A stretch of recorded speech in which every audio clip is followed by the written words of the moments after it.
Olá, meu irmão, minha irmã, seja bem-vindo a mais um encontro do nosso curso sobre o Catecismo da Igreja Católica. Nós estamos estudando os três pilares sobre os quais a nossa Igreja Católica está estabelecida. Nós vimos na aula anterior, na primeira parte da aula, nós vimos que a Igreja Católica está fundamentada, primeiro, obviamente pela fé dos apóstolos, ela se fundamenta na sagrada tradição da Igreja, na Sagrada Escritura e no Sagrado Magistério. Na aula passada, nós vimos apenas a missão dos apóstolos em transmitir esta mensagem que nosso Senhor Jesus Cristo nos deixou, primeiro, oralmente, por meio da pregação, falando, e depois por escrito. E como nós vimos, aquilo que foi escrito é uma parte muito pequena, mas é obviamente que é essencial, né? Foi escrito o essencial, mas não é tudo. Né? Muita coisa foi transmitida pelos apóstolos por meio de pregação oral.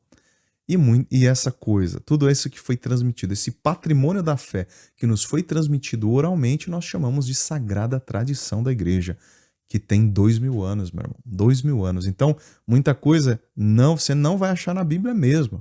Por quê? Porque muita coisa foi vivenciada. A igreja muito mais ela vivia o evangelho, muito mais ela ouvia as pregações do que ela lia.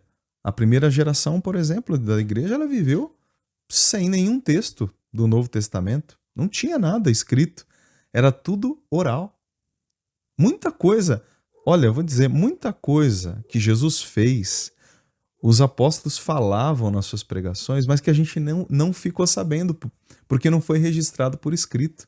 Tem muita coisa que Jesus fez que os apóstolos contavam nas pregações. Muitas coisas nós vamos sabendo, mas muitas coisas não, né? Então por que a gente, claro, a gente valoriza assim de uma forma enorme a Sagrada Escritura? Porque aquilo foi registrado por escrito, né? Então uma coisa que a gente tem ali escrito, mas a maior parte da revelação ela foi transmitida oralmente. Né? Tudo aquilo que os apóstolos diziam, contavam da convivência com Jesus durante aqueles anos. Tem muita coisa que ficou ali, ó, só no coração daqueles que ouviram, e outras coisas a gente ficou sabendo porque foi transmitido, mas que não entrou na Bíblia, mas que a gente sabe que é verdade, que aconteceu também. Como eu disse na aula passada, por exemplo, a assunção de Nossa Senhora ao céu. A gente sabe que isso aconteceu porque os apóstolos viram isso. Eles presenciaram e eles transmitiram isso que aconteceu. Mas só não foi registrado na Bíblia. Por quê? Porque o essencial era o quê? A salvação que nosso Senhor Jesus Cristo veio trazer para nós. E não a Assunção de Maria. Essa não era o intuito dos evangelhos. Não era esse o intuito, isso não era o centro. Não era o mais essencial. Por isso que não entrou na Bíblia. Por isso que não entrou ali como coisa registrada por escrito. Certo? Agora, nós temos também esse terceiro pilar, que é o magistério da igreja. E eu queria começar lendo para vocês o parágrafo 84, tá? Cujo título é A Interpretação do Depósito da Fé. O depósito da fé confiado à totalidade da igreja. Eu vou ler para vocês, parágrafo 84. O patrimônio sagrado da fé, ou patrimônio sagrado da fé, chamado de Depositum Fidei, o depósito da fé, contido na Sagrada Tradição e na Sagrada Escritura, foi confiado pelos apóstolos à totalidade da Igreja. Apegando-se firmemente ao mesmo, o povo santo todo, unido a seus pastores, persevera continuamente na doutrina dos apóstolos e na comunhão, na fração do pão e nas orações, de sorte que na conservação, no exercício e na profissão da fé transmitida, se cria uma singular unidade de espírito entre os bispos e os fiéis. Então, aquilo que nosso Senhor Jesus entregou para os apóstolos, o depósito da fé, ele confiou tudo aquilo que ele viveu, fez, ensinou, ele confiou para os apóstolos, ou seja, para a igreja. A igreja transmitiu oralmente, transmitiu por escrito. Agora nós vamos ver que, digamos assim, os apóstolos e os seus sucessores, eles formam aquilo que a gente chama de magistério da igreja. Magistério da igreja é aquele único que pode interpretar oficialmente a tradição e a escritura. Este depósito da fé foi entregue para a igreja, foi entregue para os bispos, foi entregue para os apóstolos. Eles são aqueles responsáveis por interpretar validamente aquilo que nosso Senhor Jesus Cristo quis transmitir. Porque se ele transmitiu, ele entregou na mão deles, é porque eles receberiam a condução, a inspiração do Espírito Santo para compreender esta fé. Eles deveriam fazer isso. Eles receberam esse encargo. Então eles são os primeiros. É claro, todos nós usufruímos de tudo isso. Todos nós usufruímos. Mas quem recebeu esta autoridade foram os apóstolos. Isso é inegável. Isso não tem como a gente contestar, né? Eles receberam de nosso Senhor Jesus Cristo. Então tudo que a gente recebe da igreja é aquela doutrina sagrada. Veja lá nos Atos dos Apóstolos. A primeira comunidade era fiel ao ensinamento dos apóstolos, à doutrina dos apóstolos. Porque o próprio Jesus falou para os apóstolos: por enquanto vocês não conseguem entender tudo que eu tenho a dizer. Mas o Espírito Santo, quando ele vier, ele vai explicando para você, ele vai esclarecendo para vocês aquilo que eu disse. Então a igreja ao longo dos tempos foi interpretando aquilo que nosso Senhor falou. Toda a extensão das palavras de nosso Senhor. Tudo aquilo que poderia ser afetado pelas palavras dele. A igreja recebeu o encargo de interpretar. Esse foi, na verdade, o grande problema que aconteceu depois, não dos apóstolos interpretarem. Nós tivemos a questão, lá em 1500 e pouquinho, com Martinho Lutero, que foi pregar o seguinte, que qualquer um pode interpretar a Sagrada Escritura do jeito que quiser. O livre exame da Bíblia. Os livre exame. Então, ou seja, qualquer um que pegar lá a Bíblia, o que ele entender é válido. Tudo que ele entender lá está valendo. Entendeu? Porque o Espírito Santo está inspirando a pessoa, então ela vai. O que ela entender lá, tá certo. E ali, nesse pensamento luterano, esse pensamento de Martinho Lutero, né? Nós vamos já ver um grande erro. É a partir daí que a gente começa a ver a proliferação de diversas pequeninas igrejinhas e seitas, e cada um fundando a sua própria igreja, porque cada um interpreta de um jeito. Ah, eu entendo desse jeito o texto. Ah, não, eu entendo do outro jeito. Ah, então você funda a sua igreja que eu fundo a minha. Aí o outro fala, não, mas eu tenho uma terceira interpretação. Não, então beleza, então você funda a tua igreja. E cada um vai interpretando do jeito que quiser o negócio. É o livre exame da Bíblia, mas é basicamente isso.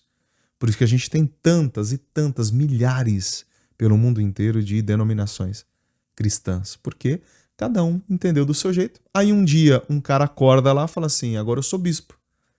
Agora eu sou pastor. Agora eu sou apóstolo. Ninguém deu autoridade pro cara, mas ele acorda num dia e fala, eu sou apóstolo, vou fundar minha igreja. Né? Aí alguém pode dizer, não, mas os pastores eles passam por uma formação e tudo. Claro, é verdade. Muitas vezes, o cara que entrou lá para a igreja fundada por um suposto apóstolo, ele entra lá, né, naquela igreja fundada por um cara que se auto-intitulou apóstolo, ele achou que ele é apóstolo, né? Aí ele vai, escolhe umas pessoas e aí sim ele fala para as pessoas estudarem. Então ele vai pedir para os pastores se formarem. Mas muitas vezes nem ele é formado, né? Muitas vezes o cara não entende, né? Nem tem formação em teologia. Agora, vocês entendem o problema que é isso? Cada um entender a Bíblia do jeito que quer. Cada um faz o que quer da Bíblia. Agora, a nossa igreja era tão maravilhosa e Nosso Senhor é tão, claro, é Deus, né? Ele sabia que podia dar problema, então ele estabeleceu uma autoridade na igreja, estabeleceu um magistério. E ele falou, entrego para vocês. Agora vocês são os responsáveis. Entendeu? Quem vos ouve, a mim ouve. Quem vos rejeita, a mim rejeita.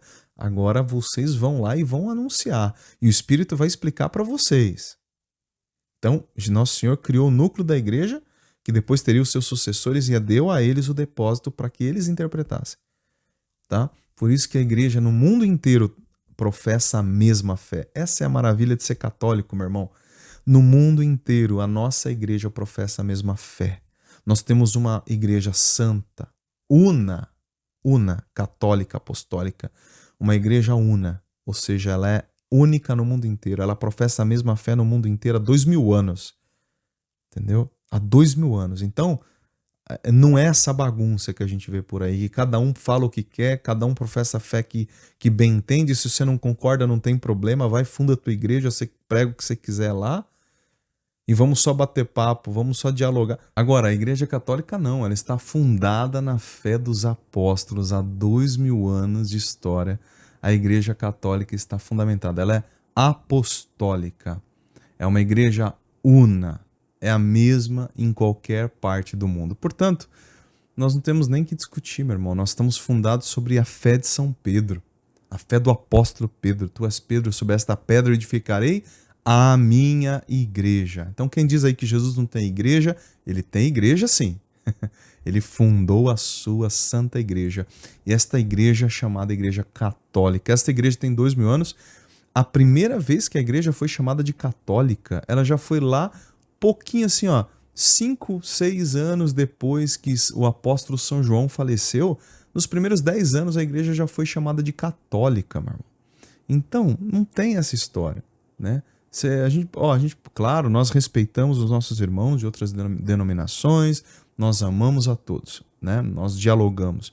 Mas não tem, quando a verdade precisa ser dita, essa é a verdade, né? Então, assim, a igreja católica é a única igreja. Tudo que veio depois foi invenção humana, né? Foi tudo invenção humana. Os caras deu na telha dos caras lá, entendeu? Ah, não concordo, eu vou fundar a minha. Então, é isso. Foi isso que aconteceu. Nosso Senhor não deu autoridade para ninguém fundar a igreja. Mostra na Bíblia, então, onde é que está aí?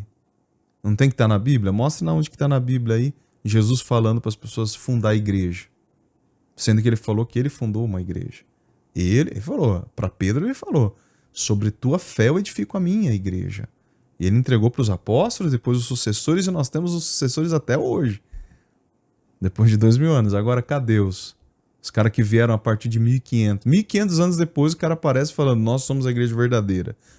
Como é isso possível? Né? Então, o magistério é aquele que tem a autoridade para interpretar oficialmente a escritura e a tradição. Por isso, aqui nós encerramos, né, dizendo, reafirmando, a nossa Igreja Católica tem como fundamento a sagrada tradição, a sagrada escritura e o sagrado magistério. Nós podemos, é claro, depois desenvolver melhor esses temas, mas aqui pelo menos o essencial eu acho que ficou, né? O essencial é isso, tá bom? Então você católico, nunca mais esqueça sobre qual pilar, ou melhor, sobre quais pilares a Igreja Católica está estabelecida. Quais são as bases da nossa igreja?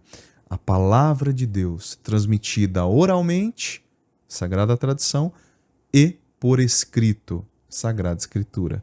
E quem tem a autoridade recebida do próprio Cristo para interpretar esta e ensinar, né, para, digamos assim, bater o martelo e dizer é isto, é o magistério. É o sagrado magistério que somente a Igreja Católica tem. E é óbvio que somente ela vai ter, não é?